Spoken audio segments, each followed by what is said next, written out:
So Photoshop is opening up, and today we're going to take a look at a new unit on Photoshop. I'm going to upload into our folder. This folder, it's got different information in it. It's got information about the document size, the file that we're going to use, and it's got a bunch of examples in it as well. So inside the examples folder, you'll see there's a wide variety of different examples that students have made in the past. The ones with a background added are great, and you need to do a text effect. So this text you can see is on a curve, but it's not really a text effect. This one is also just shaded differently, but it's not a text effect. This one, you can see it's got like a blood inside the text kind of gothic look. And there's a wide variety of different ones in here for you to kind of look at and get an idea of. This is just green text. Nothing's been done to it as far as a text effect goes, but there's all sorts of different ones. This student, Tanner, he forgot to do a text effect, but you get the idea. You're going to create a fruit character that is doing something, and then you're going to add in text to it just to kind of like give it a title. So here's one from last semester, and another few in here. So take a look through those and use them for inspiration or, just getting an idea. This looks like a chef kind of. He's got a mustache. So your goal is to use all of the pieces from the parts folder. So inside the parts folder, you'll see there is another document. It's called Selection Practice Fruithead, and it's got a blueberry, a grape, tomato, carrot, and so on. And we're going to use different tools to use all of these pieces. So in order to do that, we need to go into Photoshop. So this is Photoshop. I actually haven't used this version. This is the 2020 version. It's the one you will have downloaded. And we're going to start by creating a new document. And in here, it's really important we pay attention to the size that we're working in. So you'll see right here it says centimeters, but we want to actually switch to pixels. And in the document that I showed you at the very beginning, it says we want our document to be 800 pixels wide by 600 pixels high. And it's really, really important you choose pixels. The other thing it says is what kind of resolution do you want? 72 is fine. If we're doing something higher quality, we want it to be bigger than that, but this is good for now.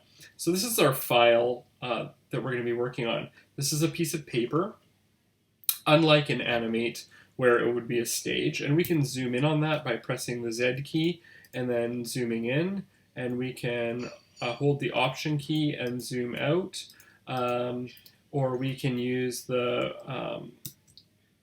brackets on the keyboard to make it bigger and smaller. Hang on. Oh, they've changed the keyboard shortcut. But you can use a magnifying glass and zoom in and out just to see different sizes. So the other thing that's going to be familiar to you is we have layers. Layers are going to be over here. So we can make lots of new layers by just clicking on the little layer icon here. And each layer will then create its own layer, 1, 2, 3, 4, 5, and we can delete them if we don't want them, or we can select a bunch by holding the Shift key and pressing delete. So the first thing we need to do is make that document. So we just went File, New, and then remember we chose 800 pixels by 600 pixels. The next thing we need to do is open up the fruit person document. So there's two ways to do that. We can go to our fruit piece and we can right click on it and choose Open with Photoshop, or we could go up to the top here and we could go File, Open, and then from there it's going to say where is the file? Well, it's on my computer and it's on my desktop and it's in the fruit person folder and it's in the parts folder, and then here it is, and now I've got these different pieces here. So we're going to look at a few different tools today. The tools we're going to look at are the lasso tool, and we can click and hold in the corner here and get different types of lasso tools. So we've got a standard lasso tool, a polygon lasso tool, and a magnetic lasso tool. And we've also got, here we've got object selection, quick selection, and magic wand. So those are the tools we're going to focus on for today. So today I'm going to start by showing you the magic wand tool. So I'm going to start by selecting this melon, and I'm going to use it over here on my project. So to do that, what I need to do is left click, and then I can select the melon. Now you'll see it's not selecting the whole thing. Up at the top, we can change the tolerance for how it selects things. So I'm going to start by moving the tolerance to 80, and then I'm going to select and see I get most of it, but not all of it. Now try here. Nope, 80 is not quite enough. So the next thing I might try is 100. And then if I click in the middle, you'll see it selects the whole thing. Now, this dotted line we see around the outside, that's called a marquee. And that marquee, we can then copy whatever's inside. So it's really important to pay attention. Make sure you're on this layer. Press Command C, or if you're on a PC, Control C, and then I can go over to my project here and press Control V or Command V on a Mac. Now, I've copied that over now, and now that it's here, I can do different things with it. So I'm going to start by doing something. This is going to be my body, so I'm just going to label this body. And then I can do a bunch of different things with it. I can do something called transform it, or scale it, or rotate it. So to transform something, I'm going to press Control T or Command T on a Mac, and I'm going to get a blue box around the outside, and then you'll see I can like change the scale it, the size, or go up and down in the corner, or I can choose I just want to scale it disproportionately. So if I uncheck this link, I can then scale it skinnier and wider. So this keeps things proportional up in the top here, and that's a new feature. I just noticed it today. So in older versions of Photoshop, this constrain the directions isn't possible, but now you can. And if I want to set something, I'm happy with the way this looks, maybe I want to rotate it, I can spin it around, and then once I'm done with it, I have to hit the check mark. So if I wanted my head to be this way or my body to be this way, I would do that. If I'm unhappy with something, I can press Control or Command Z to undo. So I can undo things, or I can paste it back in. So Command T is for transform, and I can unlock it and make it like skinnier if I wanted to, or I could rotate it around, or I could use these as arms. If I had one here, then I pasted another one down.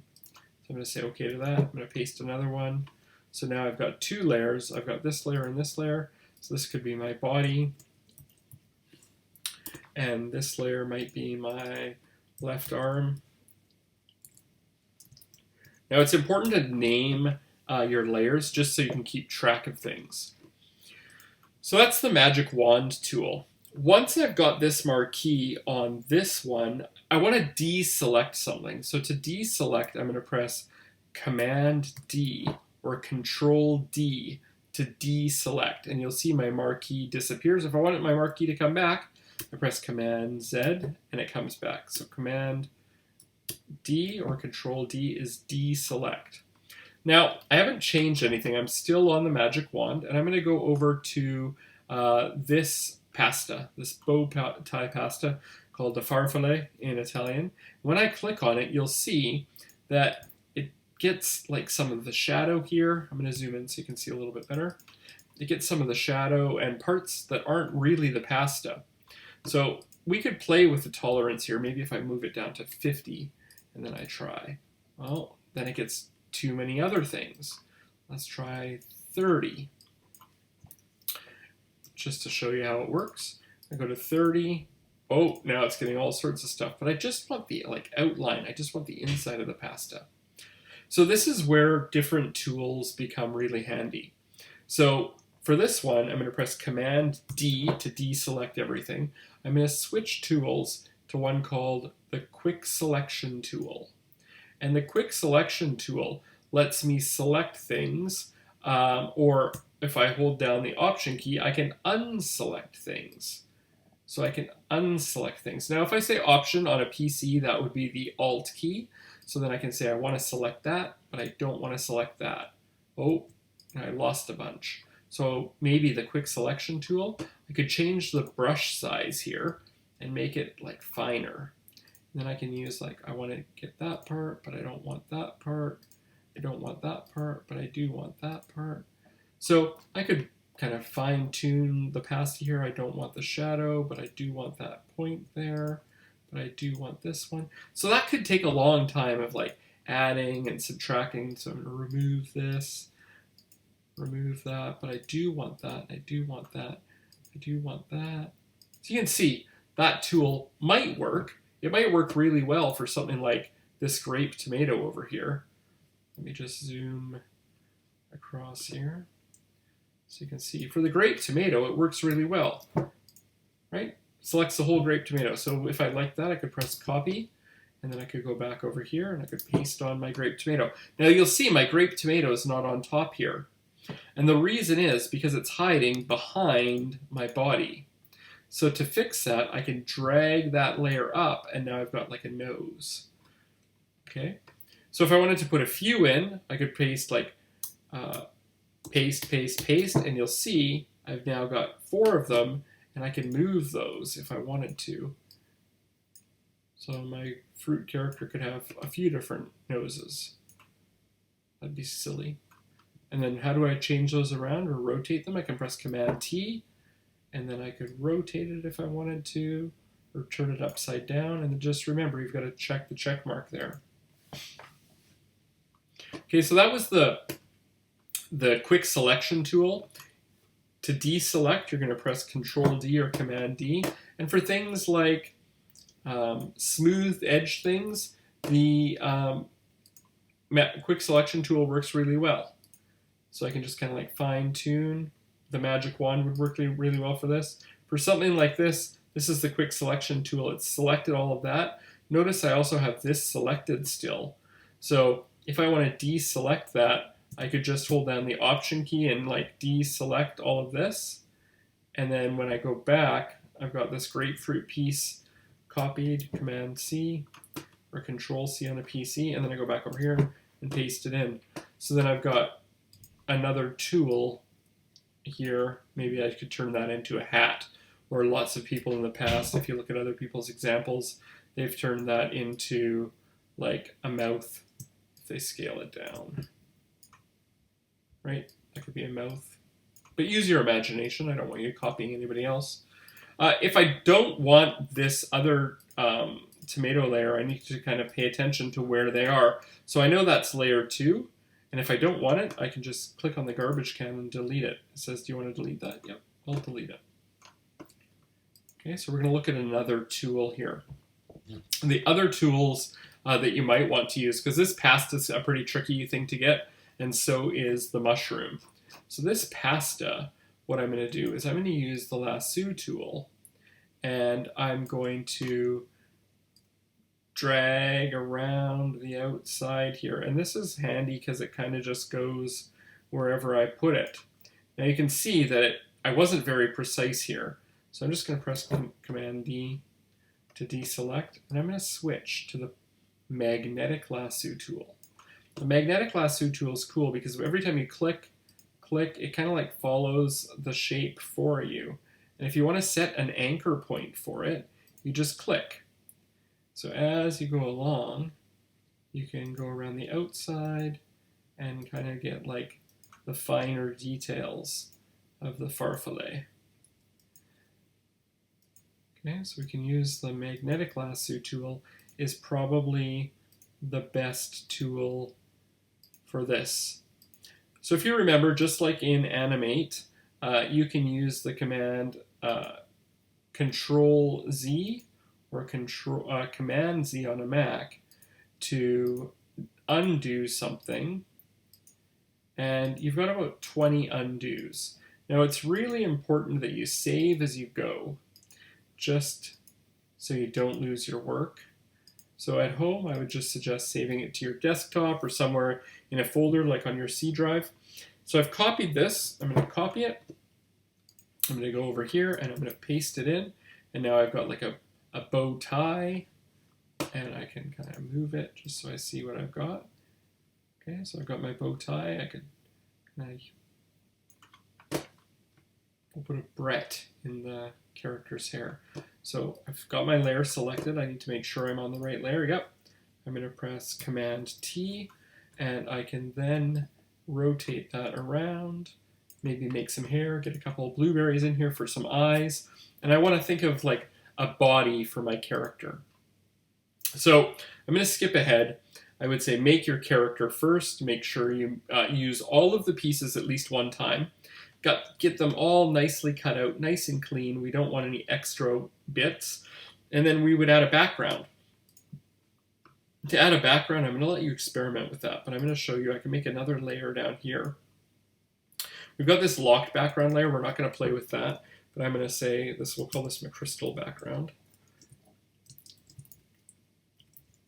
Crystal background, and there it is. And if I want to fill the whole background with something, I can do Command A. So Command A selects the whole canvas. It doesn't select all the layers, it just selects that layer. And then I can go Edit, Fill, and it says, what do you want to fill it with? Well, I'm going to go with a color.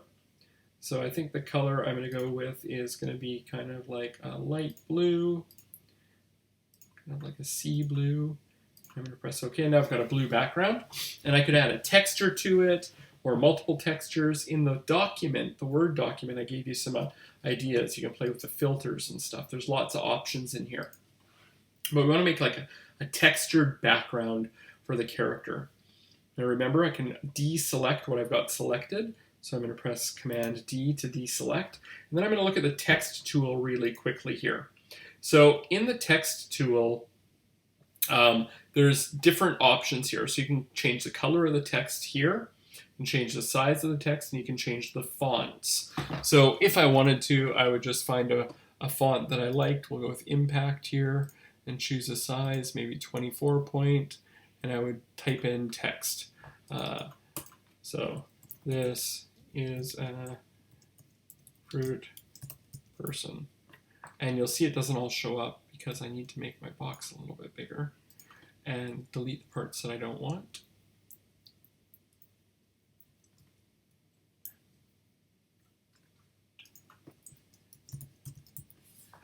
And I need to make sure that I get it all in here because it's got all this Latin. It's trying to help me out.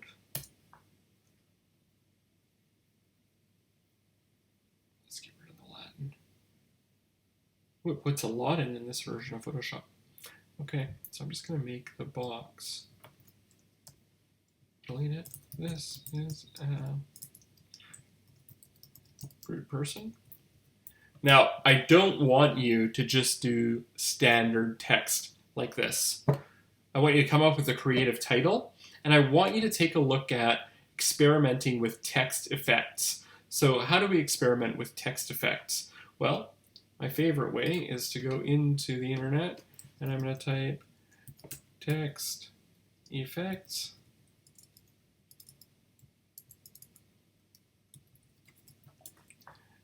And I'm going to go to videos, and I'm going to do a refined search for Photoshop. Go with 2019. And then here, maybe I know that I want to do like ice. I want to do an ice effect. So maybe I want to do this one. So how do I create a frozen text effect?